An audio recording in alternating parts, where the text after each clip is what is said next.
భారత్ కాల్పుల విరమణకి ఎందుకు అంగీకరించింది? ఆపరేషన్ సింధూర్కి సంబంధించినటువంటి కథనాల్లో అత్యంత కీలకమైనటువంటిది.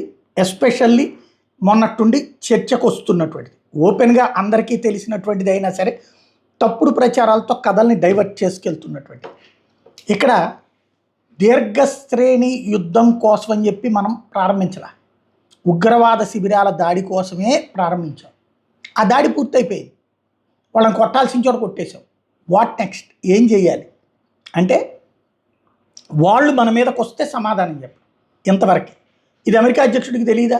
తెలుసు. కాబట్టినే ఆ విషయాన్ని తన ఓన్ చేసుకుంటుంది. మన కేఏ పాల్ కనుక నేనే అమెరికా అధ్యక్షుడితో మాట్లాడాను, పాకిస్తాన్కి వెళ్తున్నాను, యుద్ధం ఎట్లా అయితే ఆపేయబోతున్నాను అని చెప్పాడు.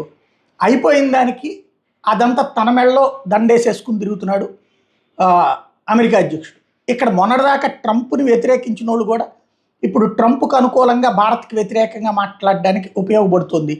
ఓవరాల్గా అయితే ఆపరేషన్ సింధూర్ ఆన్లోనే ఉంది. కాకపోతే మరొకసారి తీవ్రవాద దాడి చేసే ధైర్యం పాకిస్తాన్ చేస్తుందా?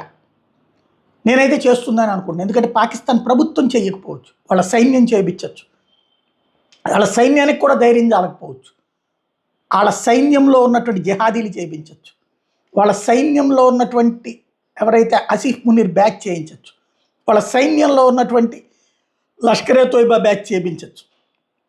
ఆ దాడి చేపిస్తే ఈ దఫా దాడి మరింత ముదురుతుంది. అది పాకిస్తాన్కి తెలుసు. అప్పుడు ఎలా కాపాడుకుంటుందో చూడాలి.